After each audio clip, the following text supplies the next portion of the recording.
Rotary has a reputation for being a force for good because it's so big and it does so many things as a club. If you're thinking about Rotary, reach out to anyone you know who's in it. I'm sure they'd be happy to show you around.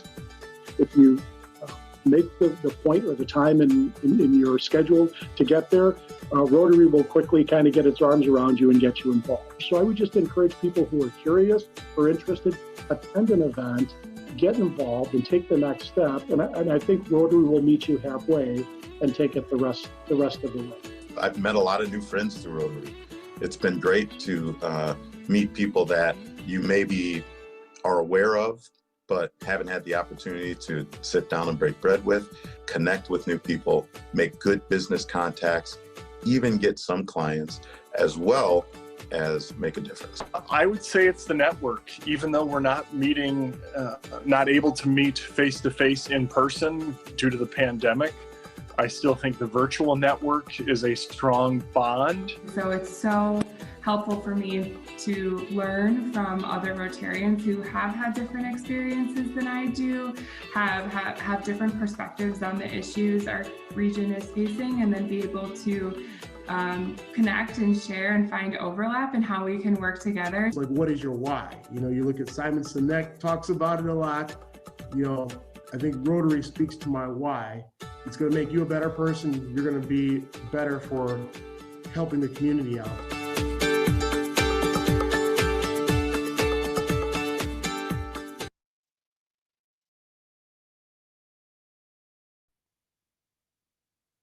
Welcome to the Rotary Club of Milwaukee. I am Club President Darren Miller, President and owner of JM Construction. As we gather virtually today, we will begin our program with the Pledge of Allegiance. I pledge allegiance to the flag of the United States of America and to the republic for which it stands, one nation, under God, indivisible, with liberty and justice for all. And now, Beth Heller, Senior Director of Education and Strategic Planning at the Urban Ecology Center, will be giving us our invocation. Beth? Thank you, President Darren. Today, as we transition from a challenging year to a tumultuous start in 2021, I thought that this quote from Rotary's upcoming discussion book, Cast, The Origins of Our Discontents by Isabel Wilkerson, would be worth sharing. She writes, "We are responsible for our own ignorance, or with time and open-hearted enlightenment, our own wisdom. Let's make 2021 a year of open-hearted enlightenment and wisdom." Thank you, Darren. Thank you, Beth. And thank you to all of our Rotarians featured in our compilation video series, Rotary Now More Than Ever. That played prior to the start of the program. The months of the pandemic have been certainly a challenge for most of us, and the Rotary Club Milwaukee is continuing to make accommodations. But we've been gratified to hear that many of our members tell us that they do believe in Rotary now more than ever. Along those lines, I'm really excited to introduce another new member to Rotary today. Janet Protsewitz, Milwaukee County Circuit Court Judge, will now introduce new member Susan Roth. Hello, everyone. It is my pleasure to introduce Susan Roth to our Rotary family. Susan is a partner in the esteemed criminal defense firm of Cohn, Smith, and Roth. She practices law in state and federal court, and in addition to criminal law, she handles juvenile and civil matters. Besides representing criminal defendants, Susan represents victims of stalking, sex trafficking, and domestic violence. She also served as an intern in the Milwaukee County District Attorney's Office, and as such, has a wide breadth of experience on, shall we say, quote, both sides of the aisle. Susan is one of my favorite attorneys because when she has a case in my court, she is always prepared, thoughtful, and works well with her adversaries. Susan graduated from St. Thomas More High School, UW-Madison with a degree in history, and then Marquette University Law School. She was named a partner in Cohn, Smith, and Roth in January of 2013, and is the winner of the esteemed Advocates Prize named by the Wisconsin Association of Criminal Defense Lawyers. Susan is a lifelong Milwaukeean, born, bred, and still residing on Milwaukee's South Side. She works with Cleaning Kosciuszko Park through Park Cleaners and is active in Milwaukee Riverkeepers. She is looking forward to getting involved in Rotary and has already participated in the Feeding America volunteer opportunity. Susan lives in Bayview with her cats Cheddar and Chutney. In her free time, she loves to cook and enjoy old movies. Welcome, Susan. Thank you so much for that wonderful introduction, Janet, and thank you all for having me. It's really a privilege to be able to meet with all of you and to be a member of Rotary. Truthfully, this is an organization that I didn't really think I could ever belong to, and I wish I had known that it existed as an opportunity, 10 years ago, because I would have loved to get involved sooner. But I've already, participated in. We had a happy hour, and of course, the Feeding America function that I participated in. I believe that was in November of this past year, and it's been lovely. Everyone has been wonderful and welcoming, and I appreciate that so much. I would also be remiss if I didn't mention, Janet would probably yell at me if I didn't mention that I'm also running for Branch 3 of the Milwaukee County Circuit Court. My election is in April of this year. But that said, again, thank you so much for welcoming me, and I look forward to being a part of Rotary for many years to come. Thank you. Welcome, Susan. Thank you for being here today. Look forward to being able to meet you in person. And now we have an announcement from Membership Committee Co-Chair Maggey Oplinger, General Manager and CEO of the Florentine Opera, who will give us an update on our current membership. Maggey? Hi, everyone. It's so nice to see you even virtually. As I'm sure all of you are aware, 2020 was not business as usual for any of us, and especially not for Rotary, where we love to gather in person and enjoy everyone at our tables and in the room, and learn collectively what we can do to make Milwaukee and the world better and stronger. And we had a membership meeting recently where Ryan Daniels reminded us all that one of our qualifiers for bringing in new members is someone we want to have lunch with. As simple as that sounds, that really is a key part of this, because Rotary is a collective and we all work together to create the change we want to see in the world. So with that said, I do want to let everyone know that unsurprisingly, our Rotary numbers have dwindled somewhat in the current circumstances. However, what we are hearing from many people who are taking a pause is it's just that they're taking a pause as we go through the remaining months where we cannot meet in person and we cannot sit at a table together.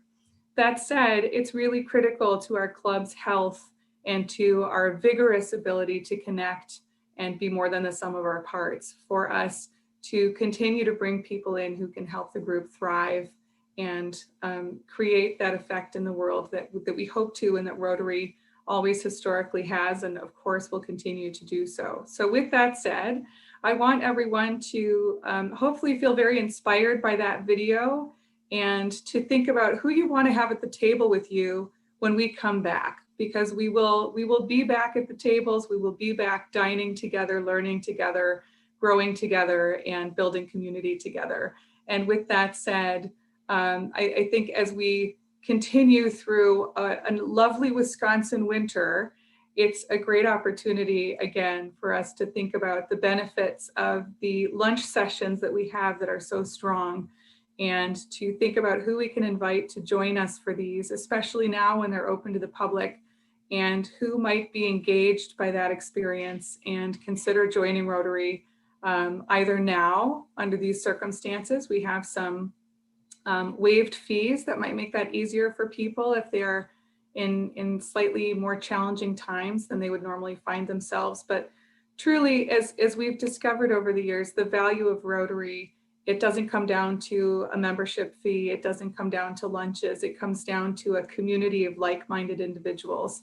And these are individuals who love to grow and learn, and individuals who make a difference where they live and beyond. And I just hope in these ever-changing times that everyone listening to these wonderful speakers today can take a minute and consider who you might bring into this community, who might need this community right now, and who do you want to have lunch with as soon as we're back in the hall. So with that said, thank you so much. Please keep that in mind. And I just want to give a special shout out to our Rotary members who are part of the Florentine Opera book club and to join us on Wednesday evenings at 5 to do a little learning and have some entertainment around opera. It was Rotarians who inspired that group, and we are honored at the Florentine to hold that with Rotary jointly. So if you'd like to join us, please let me know. And in the meantime, I hope you have a wonderful Rotary experience today. Thank you for that announcement, Maggey. Thank you for all the work you do on the membership committee. And we all own membership. So if you enjoy your club, reach out to your friends and invite them to a Rotary meeting. A few more announcements before we start the program today. In the midst of this global pandemic, we've heard across the organization that our members are missing the small interactions and new connections that are formed at in-person events. While we cannot wait to get back to meeting in person, in the interim, we're introducing pairing connections. Sign up each month to be randomly paired with another Rotary member. It will then be up to the individuals to schedule a virtual or socially distanced meetup.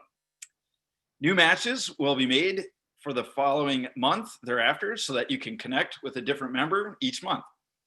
Get to know someone new or reconnect with an existing friend.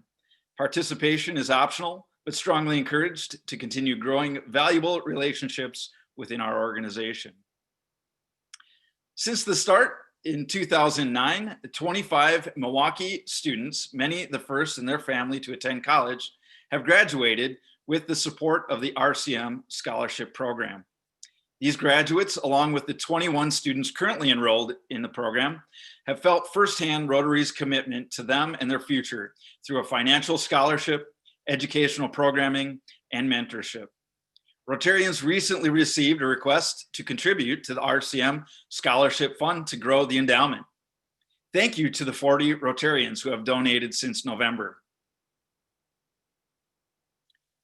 The Coffee Connector is meeting this Thursday morning on Zoom at 7:30 a.m. See this morning's email for the Zoom link or reach out to Teresa Regan.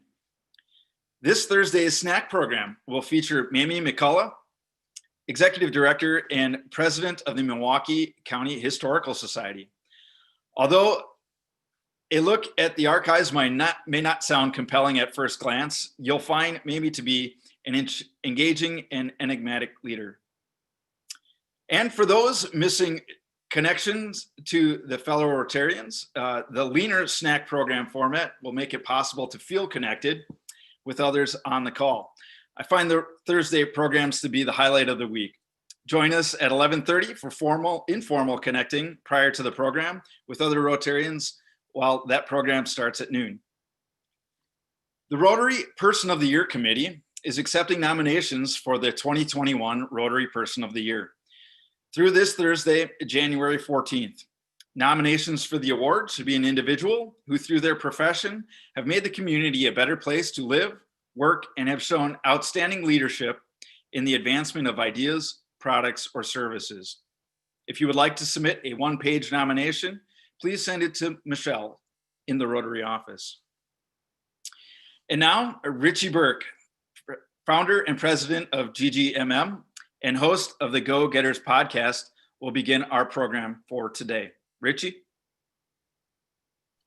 Thanks, Darren, and Happy New Year to everyone. I'm excited to be putting on this program and having Steven on for a very, very timely episode. He's a friend of mine, does a lot of great things in the political space. He's done a lot of great things on national level, as well as, you know, being from the area, and obviously a lot going on right now. So just to introduce Steven, he is the host of the Meeting in Middle America podcast, which is in partnership with UW Milwaukee and West Politics.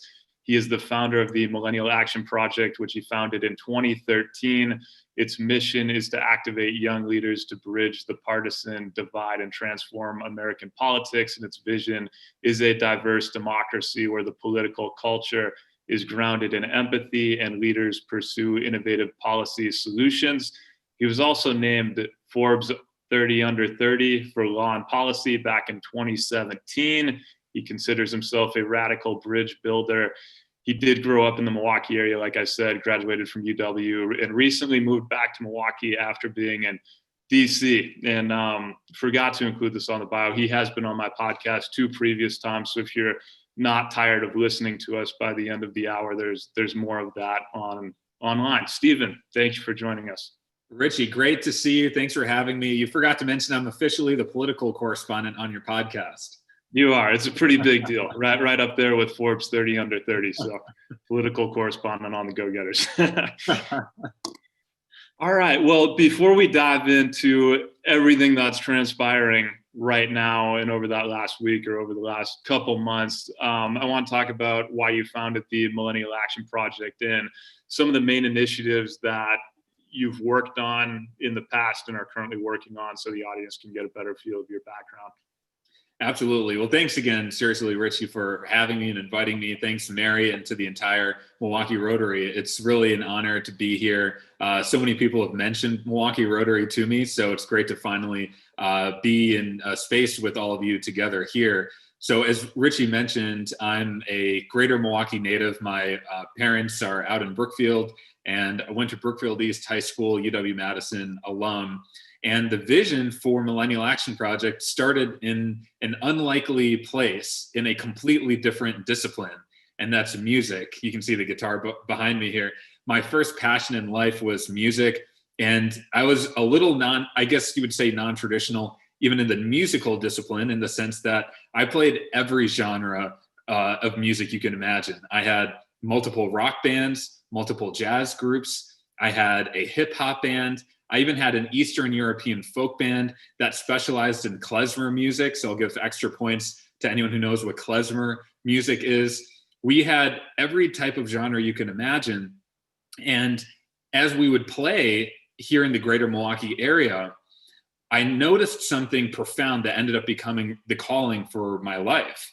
And that is, music was a powerful vehicle to bridge and understand the different communities here and transcend some of the starkest racial and political divides, not just here in the community, but actually in the entire country. And I wanted to express that in our politics on a larger scale, especially as I saw the worsening polarization and gridlock. And so that was really the spirit that I brought to Millennial Action Project. And as Richie referenced earlier, we're an organization that is national in scope. We're actually the largest national organization that activates young lawmakers. And we operate at both the state legislative level as well as in Congress. And the vision is a transformed political system that's rooted in love and empathy, compassion, and bridge building that allows us to not only work together across our lines of difference, but to make this experiment in diverse democracy thrive. Now, the narratives that you've seen in the news are some of the big threats to our democracy, the perpetual hatred and the incendiary rhetoric that we have. We have a whole political business model that's incentivized to turn ourselves against each other. So this is a major fight that we're in right now, but I've also seen many powerful windows into what a better political future could look like. I'll give one example, and then we can jump into the conversation, Richie. One initiative we hosted here in Wisconsin for 2 years was called the Red and Blue Dialogue Series. And we engaged our elected officials as well as community members. We'd have a Democrat and Republican elected, as well as other local officials who would join us. Each dialogue would focus on a different issue: criminal justice reform, water stewardship, higher education.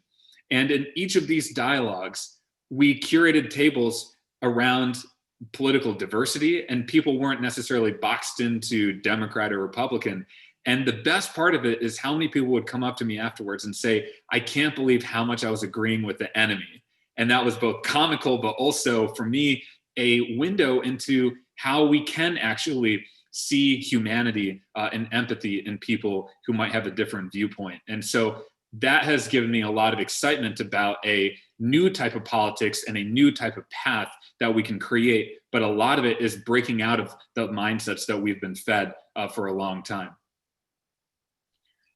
Steven, just to piggyback off that, you watch things like The Social Dilemma, that documentary where these social media networks are literally feeding us kind of what we want to hear, reinforcing beliefs that we have, or Republicans are getting Republican news, Democrats are getting Democratic news, and typically the media needs to grab headlines. So what is in it? Are these opinions that are so far right or so far left? You were just referencing when people actually come together, they do find common ground, and I do feel like more people are much more in the middle than what's portrayed in the media on both ends. What are some of the biggest challenges you're finding right now, and are you optimistic that maybe we've hit such a rock bottom point, and sometimes you do need to hit bottom to actually see a change and for things to turn around? Absolutely. One of my mentors has this great line. He says, sometimes you need to break down before you can have a breakthrough, but those breakthroughs don't happen automatically. It requires intentional effort from people like us who are here on this Zoom to try and bend the trajectory of where we're going. And you're absolutely right, Richie, that I think we've seen things in the past week that we maybe could not have imagined. And I think in many ways, this is a breaking point. And some of the forces working against collaboration are so ingrained, not just in our political incentives and institutional incentives that exist in institutions like Congress and in state legislatures. It's also a cultural thing. It's a mental paradigm in many ways. And so I'll give a concrete example of this.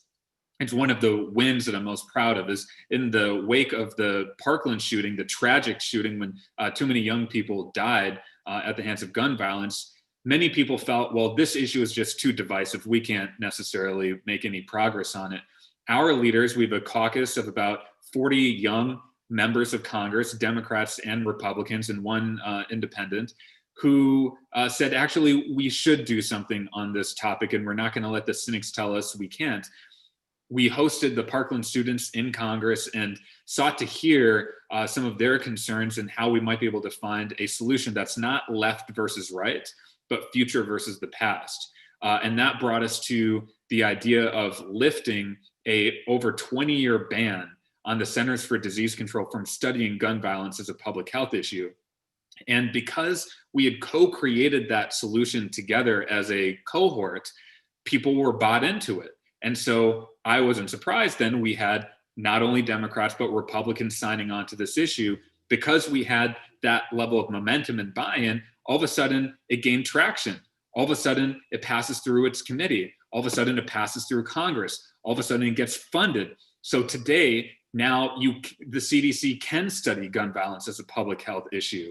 And the lesson to learn from that is when we break out of these silos that we have and practice the art of listening, bridge building, and empathy, there can be transformative results. And that's an important narrative shift. Sometimes you hear about bipartisanship and you're splitting the difference, you're finding the least common denominator.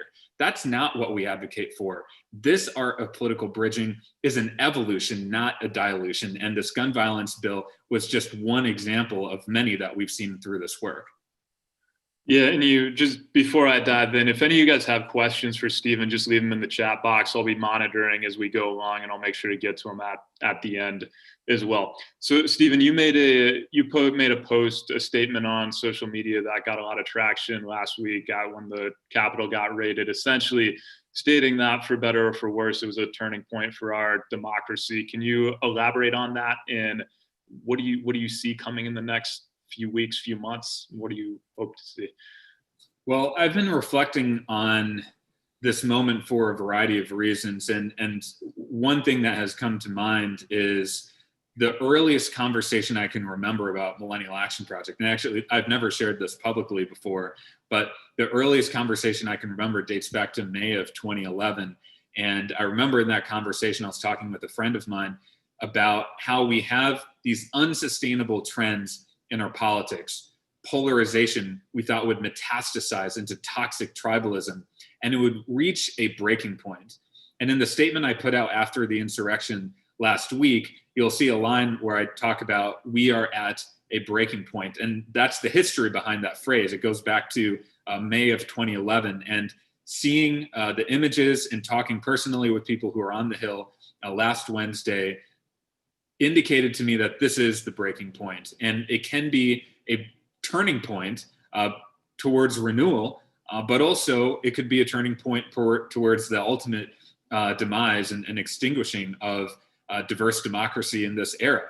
And I really believe that we have to invest and get involved right now to try and change course. And one of the things I talk about in that statement is asking ourselves, how do we want to make our voices heard in this democracy?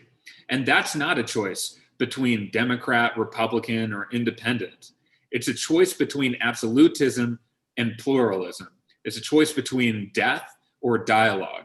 It's a choice between radical hatred or radical love. And if we're going to live in one country that thrives as a democratic republic, we need to have the courage to have conversations. And that's really the spirit of the work that we're doing. And I think what we're trying to bring to bear in this new form of politics is calling on people to raise the consciousness of our political conversations and our political leadership so that we can have better results. In the absence of that, this violence is a window into more to come. So going off that, you said renewal or divisive democracy, and that we need to have the courage to have these conversations. What do you make of what happened in the last week? We've got social media banning Trump. We have Amazon Web Services, Apple, Google pulling Parler, which was #1 on the app chart, mainly because Twitter canceled Trump. You have the PGA, Professional Golfers Association, pulling the 2022 PGA Championship from one of Trump's courses, and obviously the impeachment discussions going on right now. Is this going to make us more divided? Do you think what's going on right now? Do you think there's positives coming from this, or is this adding fuel to the fire? And then in the news this morning, you hear about a lot of, the FBI, that they think, there's threats of all the capitals getting raided in 50 states on Inauguration Day. Like, this has not happened. I think you're seeing both the dynamics play out right now. And I think for just normal people who are not in what I call the political industrial complex, we're wondering just where do we go from here? I do think in the short term, as it relates to the next few weeks, it is absolutely essential that we have a peaceful transfer of power. That is a nonpartisan thing, because if we don't have that, it ripples across not just our lifetimes and democracies across the world, but it'll ripple across human history. So it's absolutely essential that some of these actions being taken recently is really important to try and promote the peaceful transfer of power. But some of these actions, like you referenced with the banning off of social media and things of that nature, they're going to have implications longer term. Short term, we just need to have this transfer of power. But longer term, you can't cancel a large portion of our population. And I think part of what we need to do is not demonize and dehumanize. We need to reach out and understand. Dr. King talked about radical love and loving when it's hard. He talked about loving your enemies. And that's partly, I think, the transformation we need in the consciousness of our politics. These aren't easy issues, and I'm not pretending that they're any silver bullets, but they're examples of how technology has fundamentally disrupted our ways of engaging in politics. It's fundamentally disrupted political media.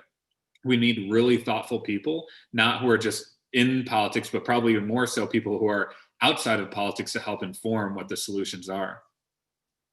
Yeah.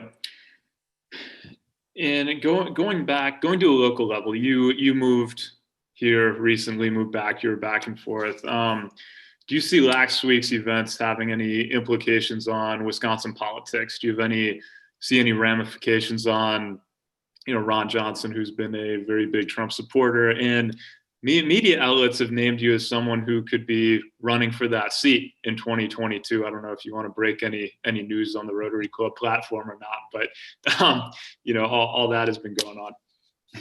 Well, thanks for asking about that. Well, first of all, I've had a view for a long time that Wisconsin is the tipping point for our nation. And I don't just mean that in terms of the tipping point for the 2016 and 2020 elections, which we were. But I think Wisconsin is the tipping point for the future of our political culture and the future of our democracy. Wisconsin, just if you look at some of the big issues here right now, we're the epicenter, in many ways, the symbol of our country for political polarization and trench warfare politics right now. We are a symbol, unfortunately, for racial segregation and police brutality. The issues of Wisconsin are in many ways the issues of our country. And so my thinking is, if we can unlock some of the solutions here, they'll have an outsized impact on our country. And that's why Millennial Action Project has invested so heavily here in Wisconsin. We organized the first and still the only bipartisan caucus of young state legislators in the state capitol, of young leaders who are largely under the age of 45. And it's been amazing to see how they've been changing the conversation. So I think we need to invest here in Wisconsin. And as it relates to what's been reported in the media, I am indeed exploring a run for the U.S. Senate in 2022. And as I mentioned in the article in the Journal Sentinel, a number of people who I highly respect have encouraged me to look at that. But I'm more interested in advice right now and opinions on how we can change our politics. That's honestly what I'm most interested in, trying to figure out how we can do that. Yeah, and you're very well plugged in with future politicians, not only in the state of Wisconsin but across the nation. I'm curious, when it comes to the Republican Party, where does it go from here? What do the younger Republican leaders look like? Because you almost see there's Trump's Republican Party, and then Mitt Romney, George Bush, and obviously there's some commonalities, but they seem like it could go one way or another. And what is the future of just the Democratic Party look like? And could there be a viable third party candidate? And when would that come about?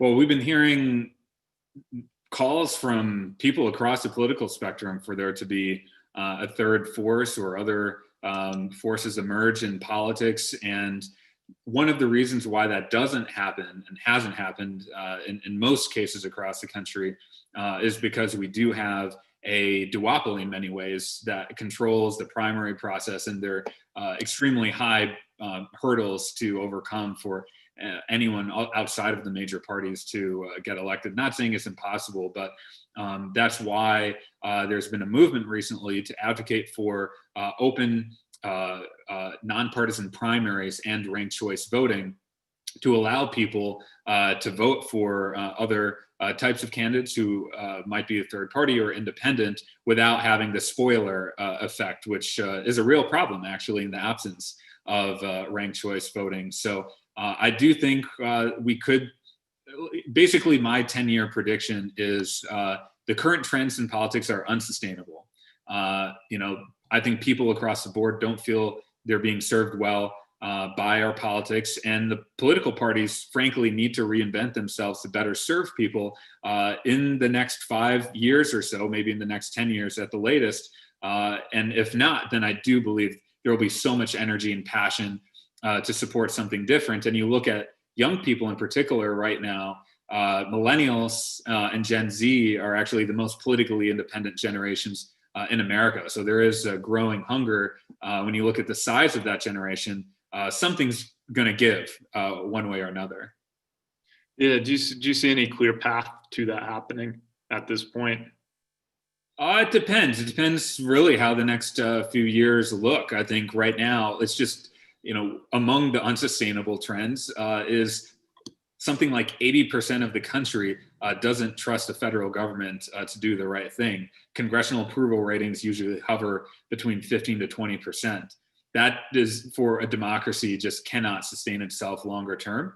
So again, if those trends continue and we continue to feel that our voices aren't being heard, especially some of the most marginalized and disenfranchised communities we have in our state, and in other places like Wisconsin, I do think there will be even larger disruptions to the political system than the ones that we're seeing right now. And again, those could be positive, but they also could be negative.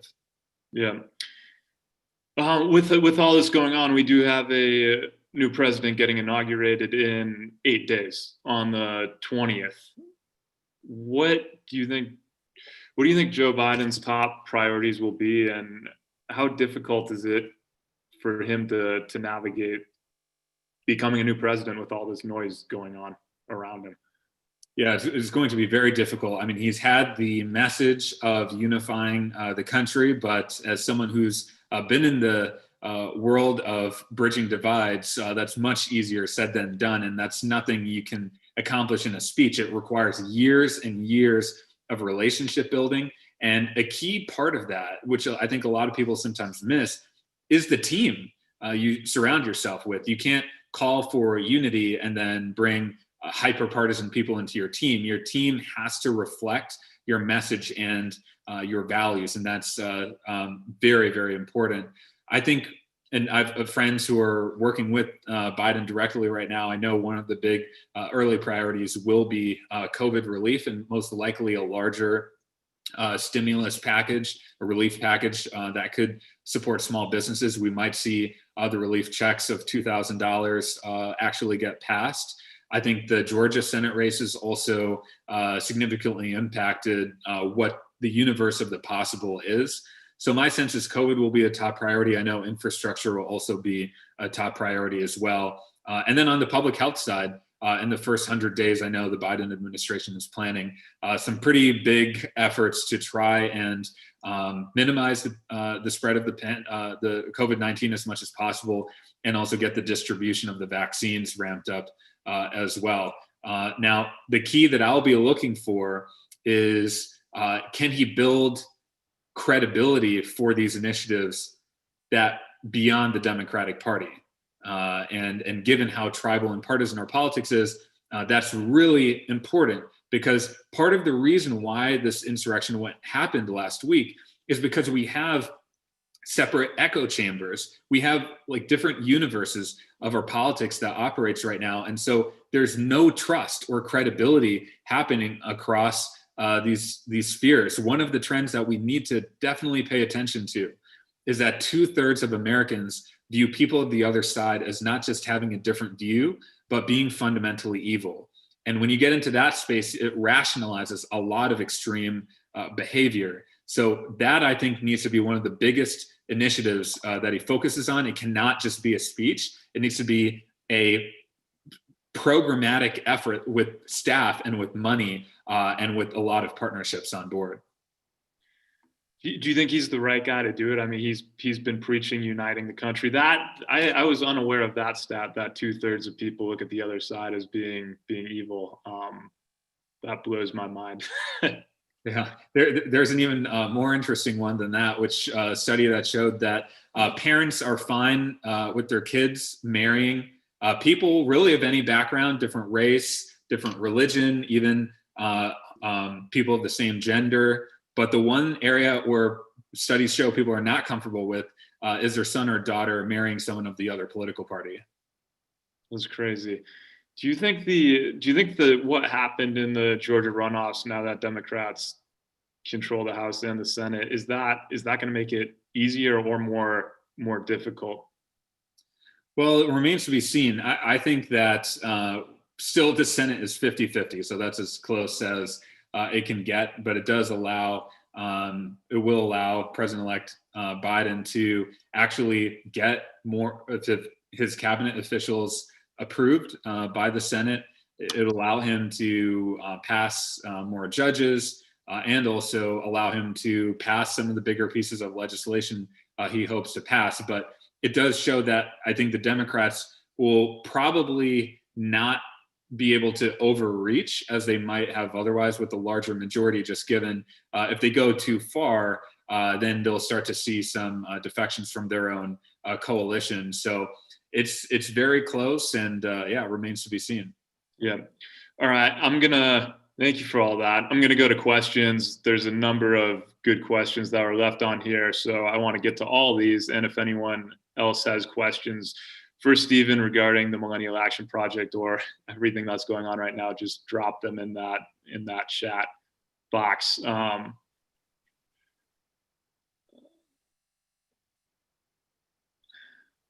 So Saj, good friend, MSOE, he said, Steven, refreshing perspective. Thank you. I agree with Richie's point that there's a hunger for common ground and working from the middle. How can that move forward when many forces are pulling people towards polarized, established positions? did touch on that a bit. Yeah. I think there are three things we could focus on to start turning the tide of that dynamic. So number one is just mindset, breaking out of this mindset that we're supposed to hate each other, and understanding that there is a business model that incentivizes hate. It's in our media, it's in social media, political parties, and politicians. I can tell you the number of politicians who I've met who are completely reasonable privately and in person, and then they go wild on social media because they're incentivized by the retweets and the likes. And so we have to understand that in many ways we're being manipulated, and have a self-awareness around that. The second thing is to choose empathy. And I use that word intentionally because that is a practice. It's something we have to intentionally do. And it's a muscle that we have to build. That's one of the biggest takeaways I've had from 8 years of building Millennial Action Project across the country is you have to build the bridging and empathy muscles in order for transformative change to happen. And that's a practice that is not just reserved for our political leaders. In many ways, it's even more important for each of us to practice those things. And then the third thing is to elect a different type of political leader. We need to elect leaders who believe in the art of political bridge building, political leaders that are going to, as Lincoln said, appeal to our better angels and not our darkest impulses. That again, intention and things that our political leaders can choose to do. And also, one of my mentors has this great line. He says, everyone you meet in politics can fit into one of two categories: people who want to be something and people who want to do something. And the people in the latter category, unfortunately, is much smaller than the people in the former category. So let's try and elevate more people who want to be of service, who want to do something, who want to serve a cause larger than themselves, as opposed to just making headlines, getting retweets, and gaining power. I think we have the power to shift that dynamic. And I think those three things are some of the first steps that we could take. Very well said. Alex Chow asked, what is it going to take for Congress to have a sensible discussion about immigration policy? Yeah, great question. So this is an issue that's been totally victimized by all of these forces that we've been talking about. There's actually a lot more cross-partisan common ground on this issue than a lot of the media would suggest. And I think, now that the administration is turning over, there definitely is a possibility for immigration reform. But I think one of the essential pieces of this is to restrain ourselves from just demonizing people who disagree with us. I think part of the kind of common sense approach forward is to acknowledge that we are a country of immigrants and we want to have the best legal immigration system in the country. And at the same time, we need to prevent and ultimately, stop illegal immigration. And I can say that as someone who, has parents who are immigrants to this country. And if you look at the fastest growing kind of group of immigrants who are in this country illegally, it's not people who are coming from the southern border. That is a completely false narrative. It's largely people who are flying in, actually largely from a plurality of which is from Asia, who are overseeing the tourist visa. So we need to fix the immigration system so we can have a more orderly process and then utilize it strategically to boost our economy. And let's try and bring out the best in people, because this is, kind of core to who we are as Americans. Mm-hmm. Steve asked, any similarities between Joe McCarthy and Ron Johnson and how they got to where they did? That's interesting. An author who I know who wrote an amazing book about Bobby Kennedy, actually through his research became very interested in McCarthy and has just published a great book on him. The author is named Larry Tye, so definitely check that out. He spent some time in Appleton in this McCarthy's former stomping grounds.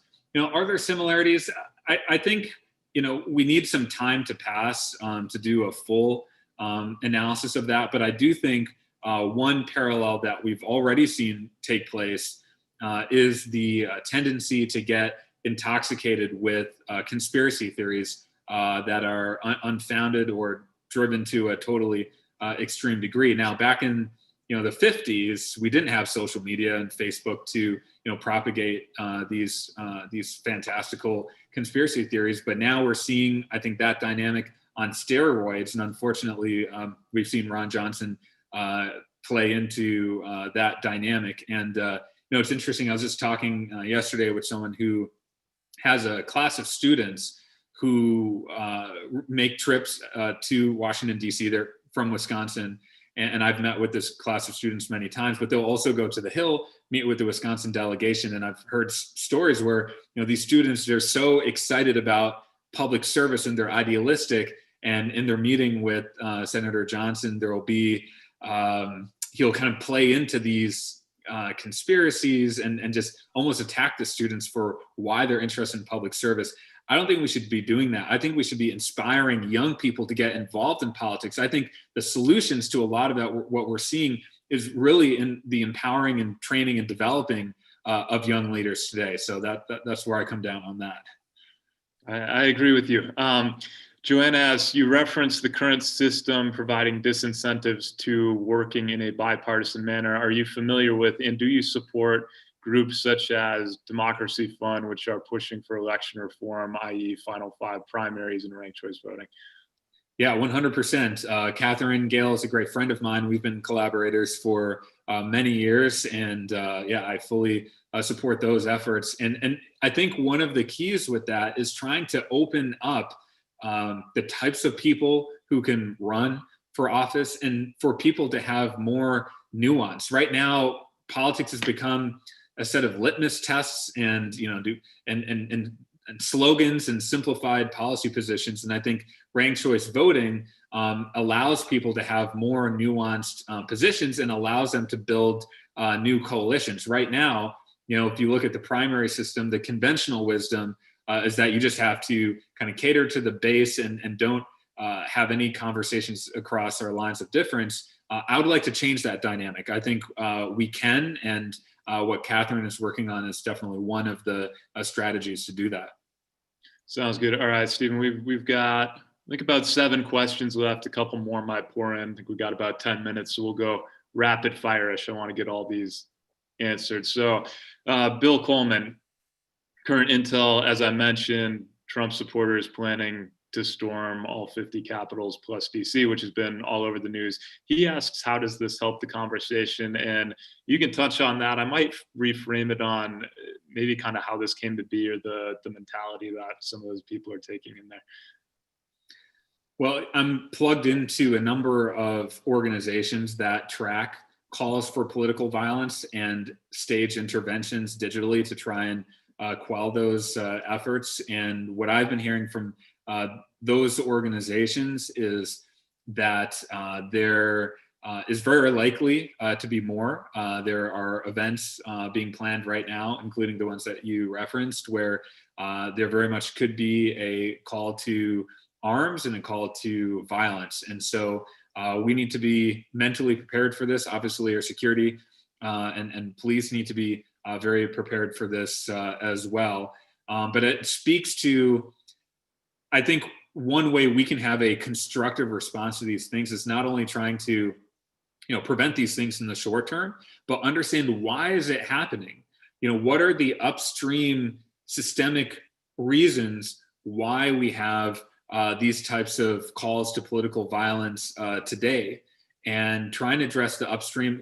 I really believe in the whole idea of systems thinking. If you only address downstream effects, you're not addressing the root causes. And that's in many ways why I founded Millennial Action Project. I was working in single issues like climate change and the environment, higher education, and other issues prior to this. And it struck me that we're not addressing the foundational issue here, which is the health of our democracy and our ability to work together on addressing our generational challenges. If you address the democracy issue, that is a force multiplier for our progress on the environment, on education, healthcare, and creating economic opportunities. So I encourage us just to look a little more deeply at these root causes, and that, I think, will have a bigger impact longer term. Yeah, love that. Darren Miller asks, many things keeping us up at night. What are you optimistic about when it comes to the next generation of leaders? I'm super optimistic, actually, and sometimes it's hard to communicate this, because if you only see the headlines, you would wonder, why do you have any reason to be optimistic right now? The reason I am is because I spend my days working directly with some of the most talented young leaders in our political system, and some of them don't get nearly the media and press coverage that they deserve. So some of the people making the biggest difference right now are names that you would not even recognize, because you know what, they're trying to be workhorses who actually get things done, as opposed to being show horses who try and get on cable news every single day. So we have members of Congress, members of the state legislatures who are exhibiting extraordinary courage. And I'll give one example here in Wisconsin. So leading up to this November's election, our biggest initiative at MAP was around safe voting and election resiliency in this pandemic. I'm sure many people here remember the images from April of last year. Do you remember that sign? "This is ridiculous," when we tried to hold that election that was totally ill prepared and they weren't ready to run that properly. And so we knew that this is going to be a potentially existential problem if we don't address this. And so we rallied our leaders here in the state, a cross-partisan group, not former elected officials, sitting elected officials in the state capitol, who stood up and said, we should have safe voting solutions in our state. We advocated for a major reform, which is mailing out absentee ballot requests to most registered voters in our state, and sending out postcards to unregistered voters who could learn how to register. But even more important than that, we saw research that showed local spokespeople are the most important influencers in educating people on how to vote safely. So we deployed, our legislators and our leaders. We organized the only public service announcement with a bipartisan group of sitting elected officials. That went out. We got Charlie Barron's of the Manitowoc Minute involved, so we made it fun. Got a lot of social media traction for that as well.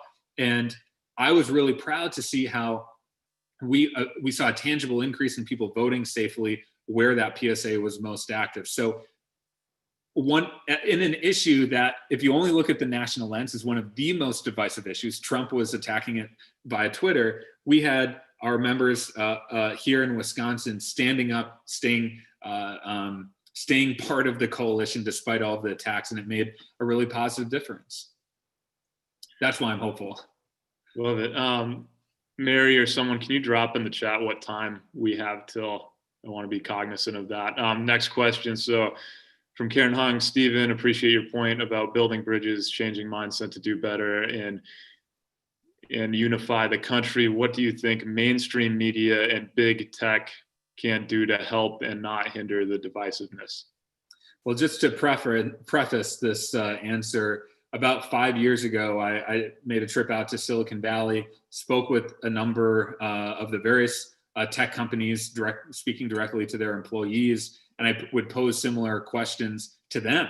How are you and your platforms going to be positive agents of political discourse in our country? And let's just say the answers were pretty underwhelming. They, in fact, did not feel like they had any responsibility around this issue. Now, 5 years later, very different situation. There's a lot more awareness around this. I was just speaking recently with the founder and CEO of one of the biggest social media companies in the world about this. And he does want to be, he's very receptive to new ideas. And I don't have all of the answers on this, but I do think that there does need to be accountability when political rhetoric starts fueling genocide, which we're seeing in places around the world. When we're seeing political rhetoric fuel political violence like we saw last week.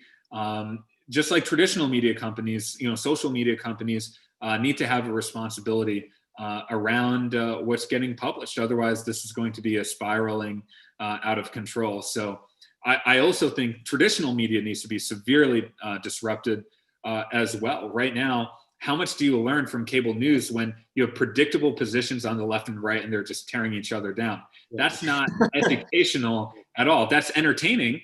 So if you want to watch a WWE style form of political entertainment, that's totally fine. I have no problem with entertainment. But news and political commentary is something that's different. And our traditional media companies need to be held accountable as well. Yes. Kathy Clark, do you believe reestablishing the fairness doctrine across all media would be fundamental to supporting a healthy and diverse dialogue and political process? It seems that we have developed what we have developed since. This will be my shortest answer of the day. Yes. Okay. All right. Thank you. Thank you. We can keep moving on then. Mark Stoddard, how would you respond to the pleas to move on and unite the country that are coming from those who supported overturning a free and fair democratic election, some with violent means? Do you think it's healthy for a country to simply move on with no accountability or prosecution for actions designed to overthrow a legitimately elected government? No, there definitely needs to be accountability and understanding of how this happened and maybe who the main instigators were, and to make sure that, they broke the law. So we're a nation that should uphold the rule of law, and there needs to be accountability for that. I think I've drawn a lot of my inspiration from Nelson Mandela, and he had a truth and reconciliation, and I think we need some form of that, not just for what we're seeing in the short term, but really, longer term in terms of some of the original sins of this country around slavery and issues of racial injustice. So I think, sometimes, let me put it this way: we can't have. One of my mentors has a great line about this. He says, we can't have unity that papers over the real challenges of our marginalized communities. And also, the best way to advocate for our most marginalized communities is by building bridges. And so basically, we need a different kind of politics that says we're going to speak truth and honesty to what we believe. And also try and understand where other people are coming from. It's not a zero-sum equation, as the media likes to paint it too often. Mm-hmm. Right. Gene Casey commented, love the discussion around empathy, ultimately extremely challenging. However, when violence and war are openly endorsed. Gene, thank you for the comment. And then last question, Matt Matson. This is a good question for you, Steven. How does your group, Millennial Action Project, choose topics to pursue with legislators? Yeah, great question. So we do a combination of mainly listening to our legislators, and then also seeing strategically where are there opportunities to get issues over the finish line and have a unique impact. So we've had 4 priorities. One is the future of work and workforce training for the jobs of the future. We did, as an example, a great set of work and events on that up in Sheboygan and the Fox Valley, that's dealing with the closure of paper mills and trying to figure out how do we attract and retain young talent in those parts of the state. A second thing is criminal justice reform. Some of you may have seen the movie Just Mercy, which is about the real life story of Bryan Stevenson. If you haven't seen it, definitely check it out. But we forged a partnership with the movie and actually got a grant from revenues of the movie to bring the issues around criminal justice reform into real life and pass some laws related to that. So we're building a coalition here in Wisconsin, as well as a national coalition around that issue. The third one is energy and the environment. We have a whole initiative with bipartisan legislators on that. And then the fourth one, which again is the foundational issue here, is democracy reform. And that's where we work on gerrymandering reform, which again, if you only listen to the national news, you would think, well, there's nothing being done on this. You can't make any progress. We've been successful. Every state we've worked so far on gerrymandering reform, getting it passed in places like Ohio and Michigan and Missouri and Utah and other places. So that's a huge issue. Voting reforms are also a big part of our democracy reform agenda. So it's hearing our legislators, seeing where we can have a strategic impact and maybe issues that have the greatest amount of need. All right, Steven, we covered a lot of ground in 45 minutes or so. On behalf of the club, thank you so much for coming on. It was good seeing you. I believe we have some closing announcements now, and if anyone wants to go back and listen to this or more of Steven Nye's interviews, this will be posted on the podcast, I believe, next Monday. I'll have Mary send an email out to the group. Hey, Richie, can I just say one more quick thing? Yeah, absolutely. Fire away. A few seconds. If anyone wants to get involved with Millennial Action Project, definitely check us out.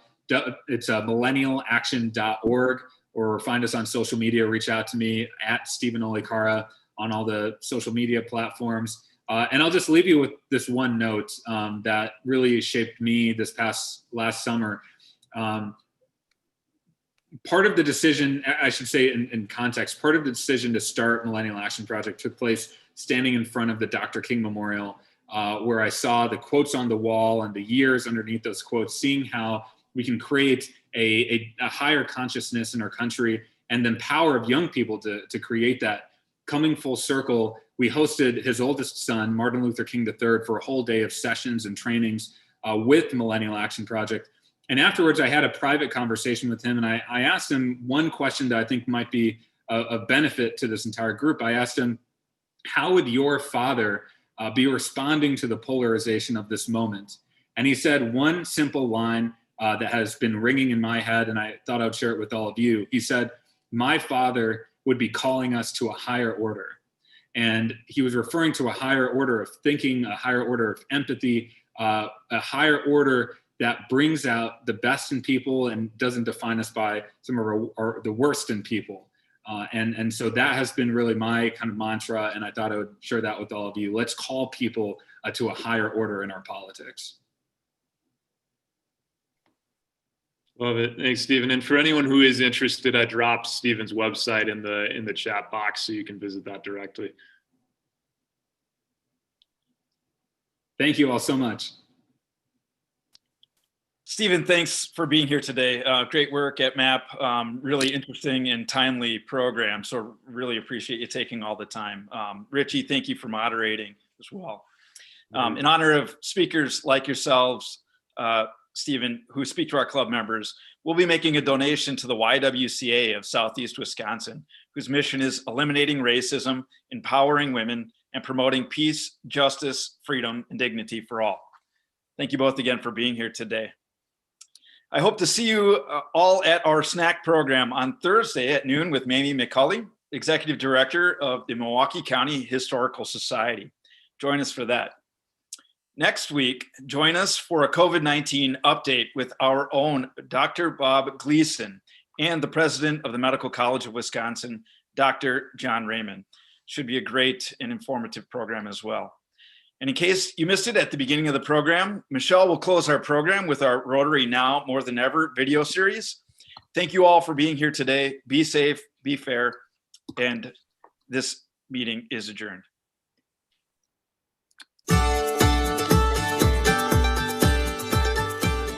Rotary has a reputation for being a force for good because it's so big and it does so many things as a club.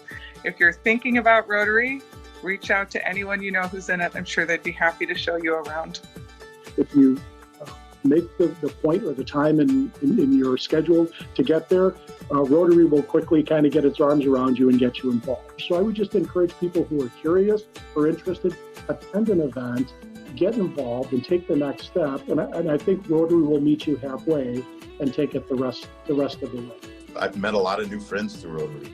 It's been great to meet people that you maybe are aware of, but haven't had the opportunity to sit down and break bread with, connect with new people, make good business contacts, even get some clients, as well as make a difference. I would say it's the network. Even though we're not able to meet face-to-face in person due to the pandemic, I still think the virtual network is a strong bond. So it's so helpful for me to learn from other Rotarians who have had different experiences than I do, have different perspectives on the issues our region is facing, and then be able to connect and share and find overlap and how we can work together. Like, what is your why? You know, you look at Simon Sinek talks about it a lot.